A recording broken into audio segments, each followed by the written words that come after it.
Elevated free light chains. Why curcumin boosts non-involved levels in the ratio?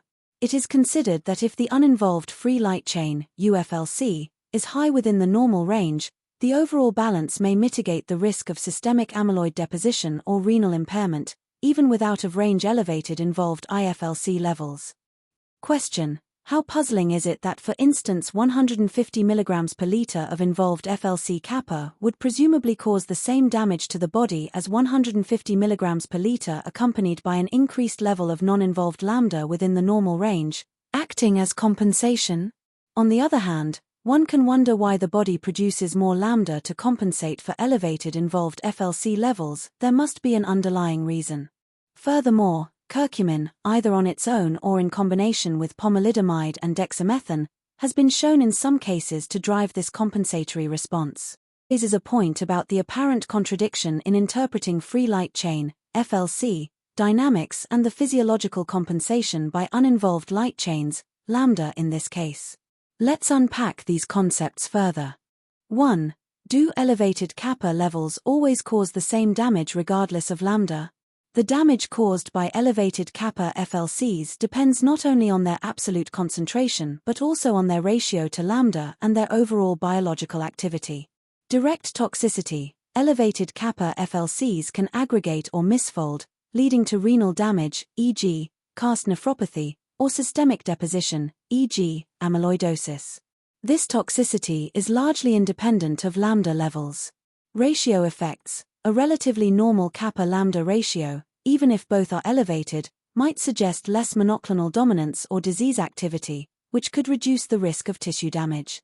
The body might handle FLC excretion or balance better when both chains are proportionally increased.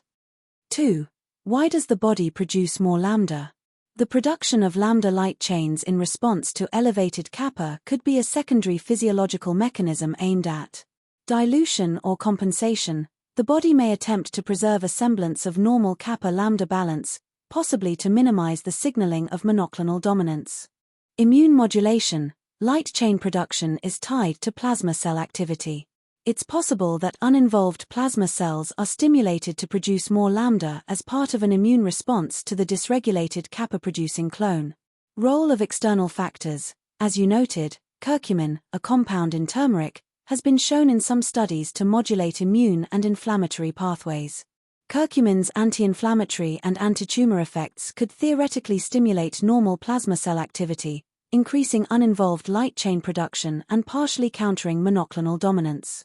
3. Curcumin's role in compensation. Immune regulation: curcumin modulates transcription factors, e.g., NFB, and cytokines, which could indirectly influence plasma cell function and light chain synthesis.